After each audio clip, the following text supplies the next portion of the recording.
CPM, জাতীয় Congress, entire left front, national Congress এবং সাথে সাথে আইএসএফ এবং যে সমস্ত রাজনৈতিক দলগুলো আছে ছোট বড় অনেকে আছে তাদেরকে একত্রিত করে বিজেপি এবং তৃণমূলের বিরুদ্ধে লড়াই করতে চাইছি এবং সময়ের দাবি, মানুষের দাবি যে বিজেপি তৃণমূলকে হারাতে হবে। তো পশ্চিমবাংলায় বিজেপি তৃণমূলকে হারাতে গেলে আমাদেরকে ঐক্যবদ্ধ হলে আমরা সহজেই হারাতে পারব। কারণ আমি আমার কথা বলি, আমি পশ্চিমবাংলাতে সব সিটে লড়াই করার মতো সেই জায়গায় পৌঁছাইনি। 50-60টি সিটে হয়তো লড়াই করার মতো, ফুল ফ্লেজে লড়াই করার মতো জায়গায় পৌঁছেছি। তারপরেও আমরা চাইছি সিপিএম, জাতীয় কংগ্রেস,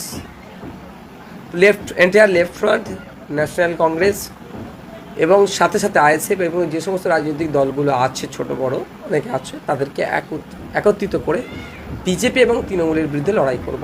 অর্থাৎ অবিজেপি তৃণমূল দলগুলোকে এক প্ল্যাটফর্মে আসা দরকার। অনেক সামাজিক সংগঠন, অনেক ধর্মীয় সংগঠন আছে যারা চাইছে এই বিজেপি এবং তৃণমূলের হাত থেকে তারা নিস্তার পেতে।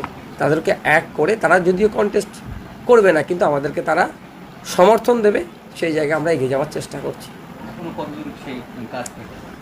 আমাদের সাথে কয়েকবার আলোচনা হয়েছে বিভিন্ন ছোটো বড় রাজনৈতিক দলের সাথে। খুব তাড়াতাড়ি আমরা এটাকে ম্যাচিওর করে পাবলিশ করব। কংগ্রেসের সঙ্গে আপনাদের একটা তলমল চলছিল, সেটা কি আপনার না, কংগ্রেসের সাথে বা সিপিএমের সাথে ওইরকম কোনো ব্যাপার নয়। আমরা চাইছি সকলে একসাথে লড়াইটা করি, কারণ আলাদা লড়াই করলে এখানে বিজেপি আর তৃণমূলের ফায়দা হবে। তাতে বিজেপি তৃণমূল না ফায়দা পায়। এবং সাথে সাথে এটাও বলে রাখছে, আপনারা রেকর্ড করে রাখতে পারেন, প্রত্যেকের সম্মান আছে, সেই সম্মানজনক জায়গা থেকে তাদেরকে যাতে লড়াইয়ের জায়গা দেওয়া সেটাও আমাদেরকে দেখতে হবে। আগে দেখলাম বিহার নির্বাচন, সেখানে সমস্ত দল মিলে একটা মানে রাজনৈতিক ইয়ে হয়েছিল, তারপরে কিন্তু বিজেপি দেখুন, ওখানে বিহার ইকুয়েশন বাংলার সাথে আমি মিলাবো না। বাংলার মাটি দুর্জয় ঘাটি, বাংলার সম্প্রীতির মাটি, ঐক্যের মাটি। এখানে কোনো রকম এই ধরনের কারণ মানে যারা সাম্প্রদায়িক পলিটিক্স করে তাদেরকে এনে বাংলা জায়গা দেয়নি আর দেবো না। সুতরাং বিহারের সাথে এখানে মিলানোর দরকার নেই। বিহারের কি নির্বাচনে কতটা কি হয়েছে না হয়েছে অনেক বিতর্ক আছে।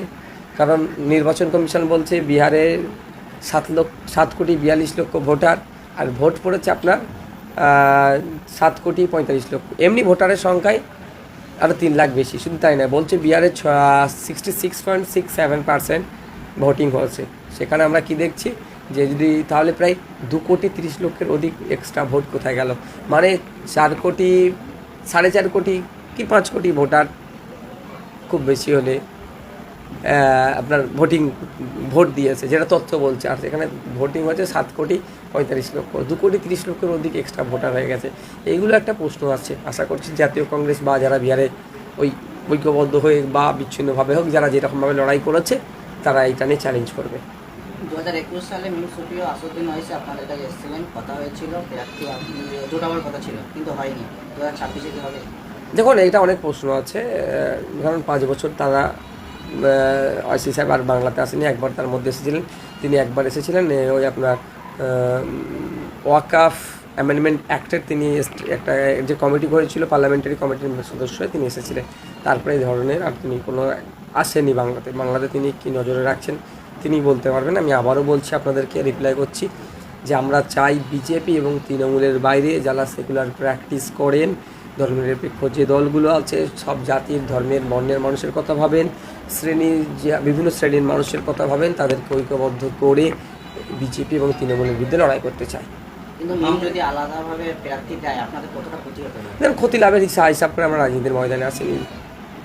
2011 সালে, 2021 সালে প্রার্থী দিয়েছিলেন বা অন্যান্য প্রার্থীরা প্রার্থী দিয়েছিলেন। কে কার মতো করবে, লড়াই করবে, সেটা আমরা বলতে পারবো না। কিন্তু মিমের যিনি সভাপতি আছেন তিনি আপনাদের আইএসএফ এর বিরুদ্ধে সোচ্চার হচ্ছে। আমি ওসব আমি অন্য কোনো কোশ্চেন করবো।